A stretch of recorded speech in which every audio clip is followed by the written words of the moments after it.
In St. Lucia, health officials are raising the alarm over a troubling rise in cases of chronic obstructive pulmonary disease or COPD. The progressive lung condition, which makes it difficult for patients to breathe and carry out daily activities, has become one of the leading chronic illnesses worldwide. First identified in the mid-20th century, COPD has long been linked to smoking and environmental exposure, but today its impact is being felt more widely across vulnerable communities. Dr. Donny Glasgow, Medical Director at La Clinique du Corps, shed light on the growing threat. This is a condition where the lung tissue is soft and spongy.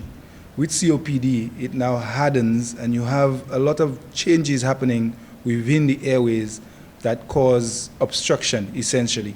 So air is not getting into your lung properly, and the air that gets into the lung, you're not able to push it out. So you don't get fresh air or enough fresh air into the lung, and that in itself, or persons with COPD would always feel out of breath. Dr. Glasgow emphasized the primary factors driving the disease in St. Lucia, calling for an increased awareness and stronger prevention measures to safeguard lives. There are different causes of it, but the main cause for COPD is smoking.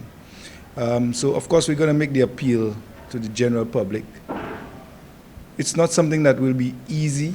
Of course, when you have a habit or an addiction, it's not something that's easy to get over. But at the end of the day, it would be worth it. Dr. Ashish Jerath, a radiologist visiting from Canada, shared insights into the warning signs of COPD.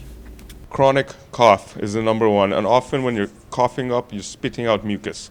Shortness of breath, especially when you're doing working out or you're walking upstairs, this is related to COPD. Wheezing and chest tightness if your chest feels tight, and frequently getting pneumonia and chest infections. These are all associated with COPD. Acknowledging the challenges of quitting smoking, Dr. Glasgow urged individuals to break free from the deadly habit, stressing the need for a holistic treatment approach supported by formal and institutional assistance. Of course, we're going to make the appeal for persons who are smoking to stop, and those who have not started, you can continue not doing it. It's simple to say stop smoking, but for a smoker, they would understand that it's not that simple. So it's a process, and it takes more than just one person. The families would have to get involved. You'd have to get involved with different health professionals, not just the doctors that's going to treat the condition that you might come up with. Even counselors and psychologists, psychiatrists. It's something that even we can look at as a country to have programs in place where people could actually go through these programs to help. As COPD continues to spread across vulnerable communities in St. Lucia, health officials stress that prevention, awareness, and support systems are critical in tackling the disease. From early detection of symptoms to breaking free from smoking, they say a collective effort, both personal and institutional, will be key to protecting lives and building a healthier St. Lucia. For Choice News Now, I am Darrell Lionel.